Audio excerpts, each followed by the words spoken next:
Do you have questions?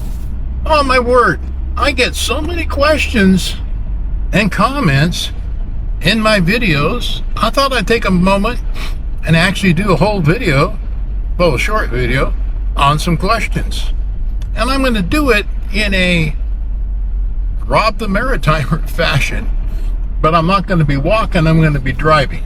I don't know how this is going to work out, but I'm going to give it a try anyway. So one of the questions I got on my most recent video about using a ladder strategy for getting your YouTube off the ground. In other words, you got to start at the first rung, go to the second rung. Don't start at the 5th or the 6th or the 7th. And in that video, I talked quite a bit about learning an editing software program. And I got a lot of comments about that because I insinuated that that first rung involved learning the YouTube Studio, and another aspect was simply learning how to use a camera, and the third one was learning some editing software. I got some great responses from folks that told me they don't use editing software. One dear lady who's got a wonderful channel, and she told me that if she doesn't like the video, she just does it over again. Sometimes, I don't know, 10, 15 times. The same video over and over again. Well, you know, that's really not my style. I'd rather shoot one video and then take the time it takes to edit the video. But you know, you can really do that. You don't need an editor. Now, she was a talking head video. Another lady reached out to me. She's got a great video. She lives up in Maine, and she just walks the paths in Maine, and it's a delight.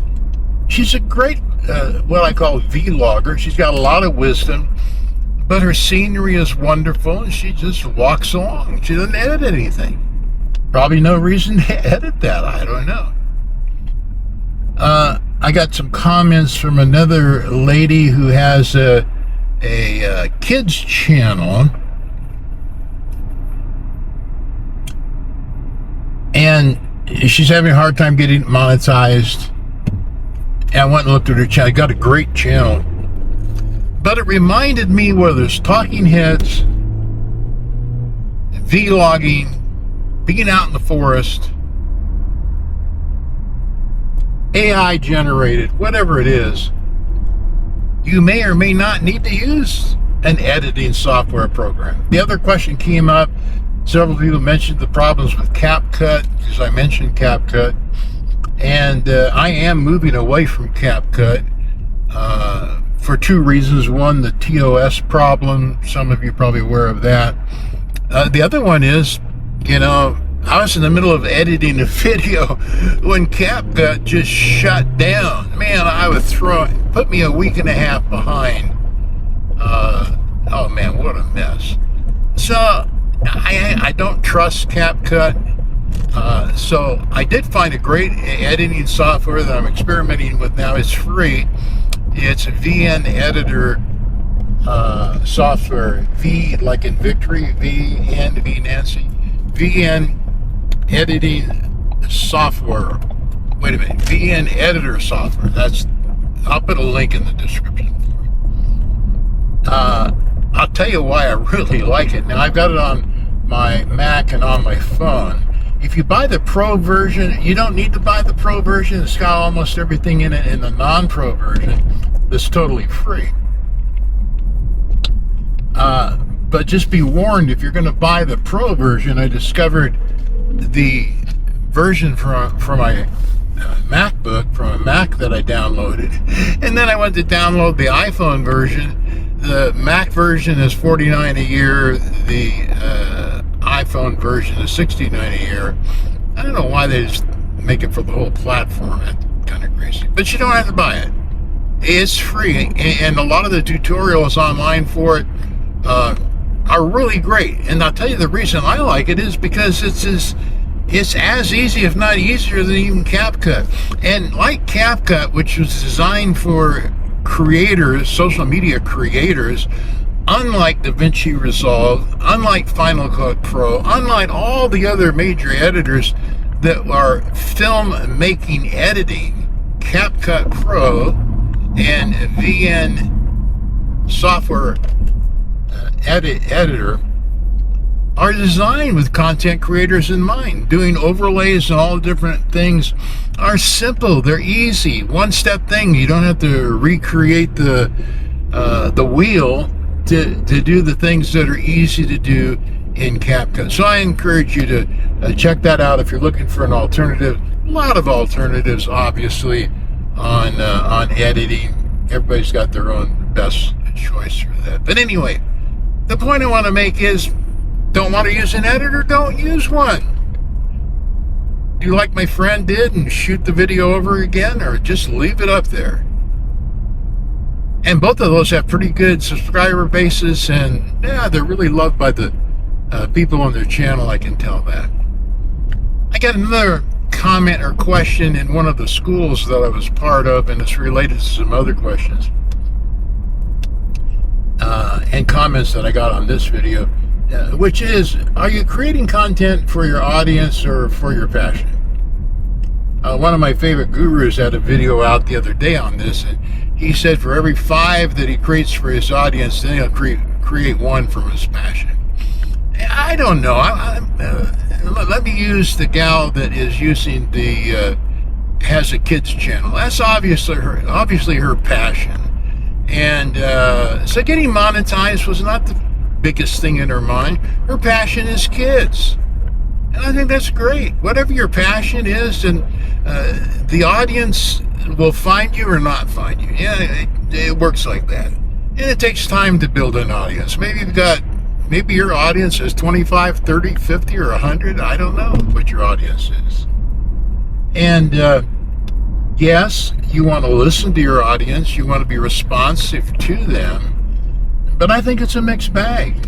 My channel, as you know, Old Mike, Old Me Living Better,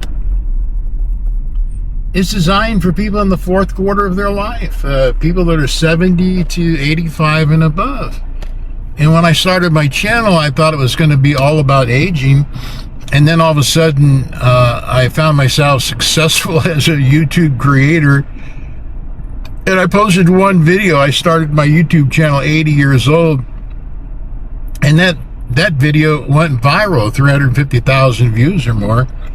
And so all of a sudden I found myself in the middle of people asking me or about starting a YouTube channel. So I have a couple of different tracks, but even though my track is aging and content creating, it's primarily for people who are doing YouTube part-time. They don't need to replace their income like Alexa and Ty and other people who either got fired or lost their job, and they need to replace full-time income. Oh my word, I've already got a full-time income. I'm semi-retired, but I'm still working, and I have my retirement, and so I don't need a full-time income. Matter of fact, and I don't have the time to do a full-time YouTube channel. So the content that I produce, even though it's relatable to maybe people that are seeking full-time and monetization or whatever, my real target audience is an older generation. People that are like myself. I started my channel at 80, now I'm 81, And I think that the key is that it's a mix of passion, and as your audience finds you and they ask you questions and they make comments like I'm doing now. The first time I've ever done a video that I answer questions, and I may do more, I don't know. But actually I'm on my way to a coaching call. I have one coaching client. I can only take one at a time. The client happens to live locally to me, and so I'm doing Zoom calls one week, and then I actually drive to his house and help him out. He's 84 years old. I love coaching people that are older. Younger people, they know how to program a TV remote and how to use their iPhone. A lot of us in our age group, man, we're not quite that savvy on that stuff. I have some experience in that. So, and this guy's very passionate about his topic, and I want to help him get his topic onto YouTube. He's got a few hurdles to get over, but I know he's going to do it. I'll do some more coaching in the future. But I can't come and visit you in St. Louis, okay? But back on the passion, I'm passionate about a lot of things, but I don't talk about all the things I'm passionate about. And people that are trying to find their niche, and they've got 27 different passions, from bowling to sailing to cooking to flying to grandkids. I don't know what all of them. So you got all these passions. Usually most of us have a core passion.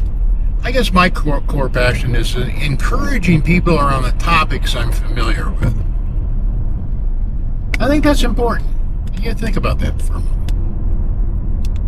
Sure, you can be passionate about a lot of things, but do you have skill or experience around all of those things?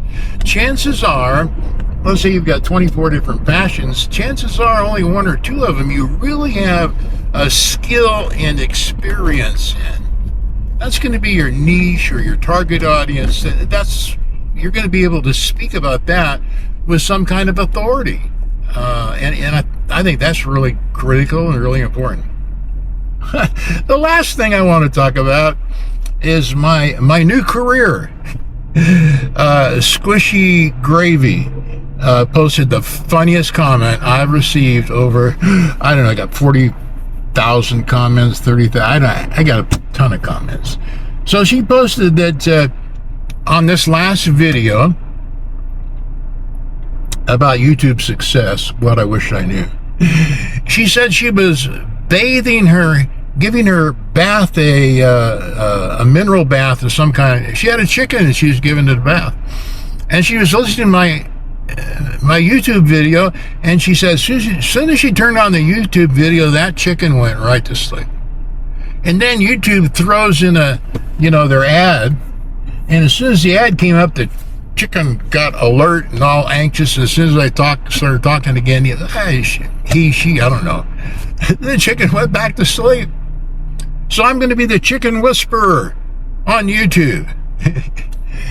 But it does bring up a point that I want to talk about just for a second, and that's your voice.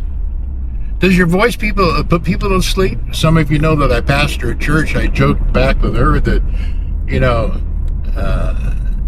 I can be halfway through a sermon and half the people are asleep. I put them to sleep, right? Not really. They stay awake. But the point is, how does your voice resonate with your audience? I learned this in choir at Long Beach City College.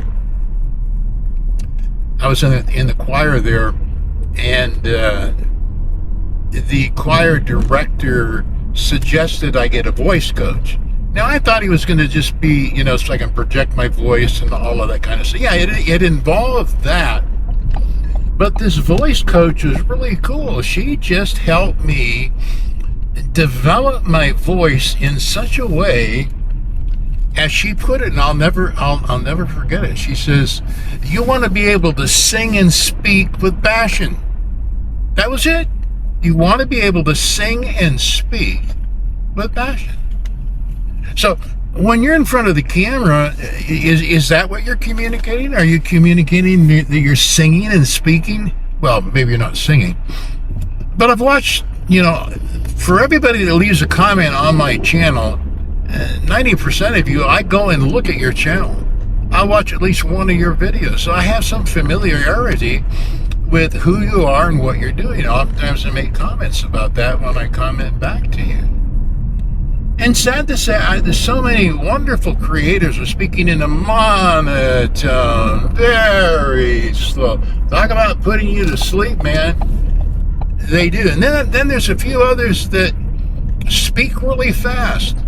I love Alexis Saranoia, but oftentimes when I'm watching her, on a video, I take down her speed because she speaks so fast. Now she's gotten better. She doesn't speak as fast as she used to. But there's a whole genre. There's a whole area about what does my voice communicate? Is it high pitched? Is it low pitched? If you have a high pitched voice, guess what? You can get a voice coach and you can take care of that. When I was in choir, this lady that was doing my voice coaching was voice coaching a couple of friends of mine that had real problems with their voices. One was really high pitched. It sounded squeaky. She met with that guy, I don't know, for 2 or 3 months. Oh, no more high-pitched squeaky voice.